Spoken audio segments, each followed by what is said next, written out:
कि तोता जिस फल में मुख लगा देता है वो फल कभी खट्टा नहीं हो सकता। या तो यह मान लो कि तोता के मुख लगाने से फल मीठा हो जाता है, या तोता लगाता ही उस फल में मुख है जो फल मीठा होता है।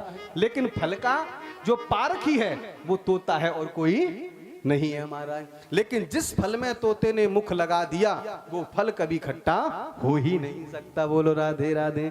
इसलिए सुखदेव जी ने कहा इस फल पर सुख का मुख लग चुका है, इसलिए फल यह मीठा है। तो कहा पिबत भागवतम रसमालयम, बोले इसलिए इस फल को पी लो।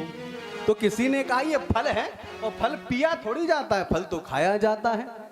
तो किसी ने कहा कि ये फल पीने वाला है, ये खाने वाला नहीं है। और पीना किसे बोलते हैं? पीना बोलते हैं जो किसी की बात को हृदयंगम कर लेता है, उसको पीना कहा जाता है। उदाहरण से समझिएगा कि पीने वाली बात क्या है और सुनने वाली, खाने वाली बात क्या है। कथा श्रवण करने के वैसे तो सभी अधिकारी हैं, यह भी बताया गया। तो इसमें लिखा गया कि महाराज पिबत भागवतम, एक स्वर्णकार, और स्वर्णकार ने 2 सोने की मूर्तियों का निर्माण किया और दोनों सोने की मूर्ति हैं 1-1 किलो की। कितने किलो की? 1-1 किलो की सोने की मूर्ति हैं। जब स्वर्णकार ने मूर्तियों का निर्माण कर दिया, जब वो स्वर्णकार मेले में लेकर के गया, मेले में रख दिया कि ले लो मूर्ति, ले लो मूर्ति, ले लो।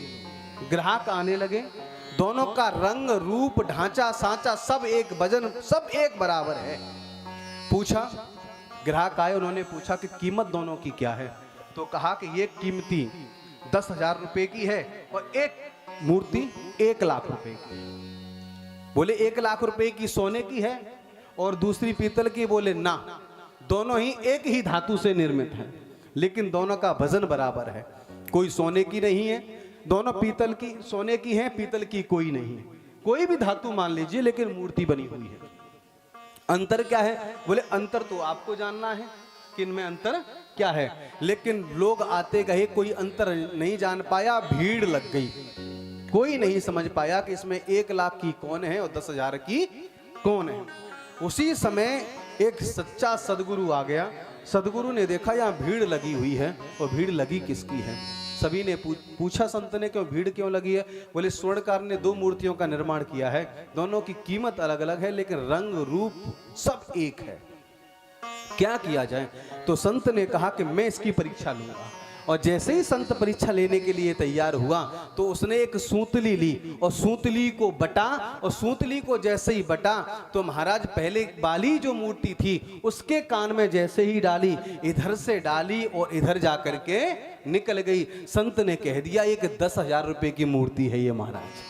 और दूसरी मूर्ति के कान में जैसे ही सूतली डाली तो वो सूतली इधर से होकर के इधर नहीं निकली, वो सूतली इधर से होकर के सीधी हृदय में जाकर के प्रविष्ट हो गई। संत ने कह दिया यह 1 लाख रुपए की मूर्ति है। कहने का तात्पर्य क्या है? इधर से सुनकर के इधर निकाल दे, वो हो गया कच्चा श्रोता, और इधर से सुनकर के और इधर जाकर के सूतली चली जाए, बात को इधर धारण कर ले, वो हो गया सच्चा श्रोता। इधर जो बात जाती है उस बात को पीना कहते हैं, और इधर से इधर निकल जाए उस बात को सुनना कहते हैं। इसलिए महर्षि वेदव्यास जी कहते हैं भागवत को सुनो मत, भागवत को तो पियो।